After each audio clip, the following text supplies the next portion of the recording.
We think of our brain as this fortress, the command center for everything we are, our personality, our reality, but it's actually incredibly vulnerable. And sometimes the code gets corrupted, the wiring shorts out, and that command center gets taken over by an enemy it never, ever saw coming. So what really happens when that system, the one that's supposed to be you, turns on itself? When the pilot of your own body suddenly becomes a prisoner? Or even worse, a saboteur? Okay, let's dive in and look at some of the most bewildering and, frankly, terrifying ways the brain can be hijacked. So first up, we're going to look at a scenario that's just wild. It's where the biggest threat isn't from the outside world at all, but from the very system that's designed to protect you, your own immune system. It's a mouthful, I know, anti-NMDA receptor encephalitis, but here's what it means in simple terms. It's a terrifying case of friendly fire. For some reason, the body's defenses get confused and start attacking these super important communication points in the brain, the NMDA receptors. And these things are crucial for memory, for behavior, for just basic thinking. It's like the definition of self versus other just completely breaks down inside your own head. This isn't some virus you catch or an injury you can see.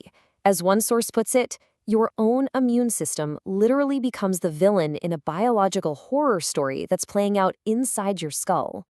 And here's what makes this so incredibly deceptive. It doesn't start with a fever or a cough. It starts with paranoia, intense anxiety, hallucinations, things that make doctors think it's a psychiatric breakdown. It's like it rewrites a person's personality from the inside. But then it gets worse. It escalates to seizures and even catatonia, where the person can't move or speak at all. And because it's pretty rare and often hits young women, it can be misdiagnosed for months, all while the brain is just under this relentless friendly fire attack. Okay, so from an internal attack, let's switch gears to a sudden, silent breakdown. These are the kinds of things that don't send a warning text, they just show up and leave total chaos behind. You've probably heard this called a mini stroke. That's a TIA. Basically, a blood clot temporarily blocks an artery in your brain. And for a few absolutely terrifying minutes, you might lose your vision, or you can't speak, or you lose control of an arm or a leg, and then poof, it's gone. Everything just snaps back to normal. But see, normal is a really dangerous illusion here. A TIA is not a glitch that just fixed itself. It is, as the source material so perfectly describes it, the brain's smoke alarm. It's loud, it's terrifying, and it's a critical warning that all the conditions are right for a catastrophic fire, a full-blown, potentially permanent stroke. And ignoring that alarm? Well, the consequences are devastating. Get this, about 1 in 3 people who have a TIA will go on to have a major stroke, and often it's within days. That little temporary glitch, that was the final warning shot from a system that's right on the brink of total failure. All right, so we've talked about sudden attacks, but what about something more insidious, like the slow corruption of your mind's hard drive? What happens when your brain can no longer tell the difference between what's real and what it just made up?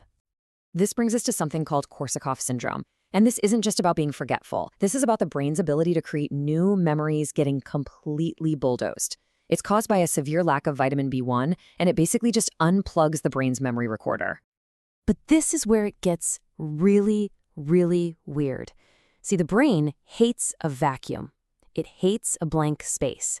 So when it can't find a memory, it doesn't just go, oh well, it invents one.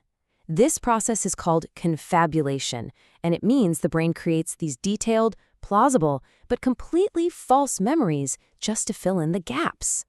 And the difference is just staggering. You and I, we all forget where we put our keys. A person with Korsakoff's might forget they even own a car.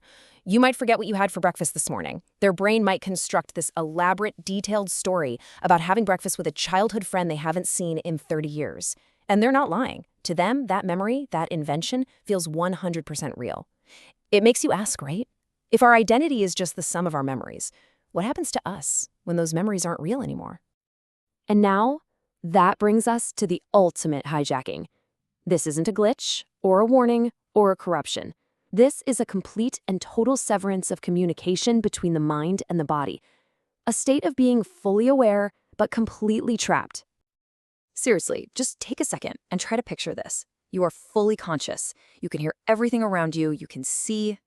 I mean nothing. Not a finger, not a toe. You can't speak. You can't gesture. You can't even breathe on your own. You are completely paralyzed. But your mind, it's racing. Your personality, your memories, all your fears and hopes, they're all perfectly intact. You are still you. The commands are being sent from the control center, over and over. Move your arm, say something. But the lines have all been cut. Every single message from your brain to your body is just lost. This is locked-in syndrome. It's caused by damage to a very specific part of the brainstem, and it leaves a person trapped inside a body that has become a statue. For years, people with this were tragically mistaken for being in a coma. We now know they are fully aware, and often their only way to communicate with the entire outside world is by blinking their eyes. It is just the most profound, the most terrifying example of a truly hijacked brain. So it leaves you with this final, really unsettling question.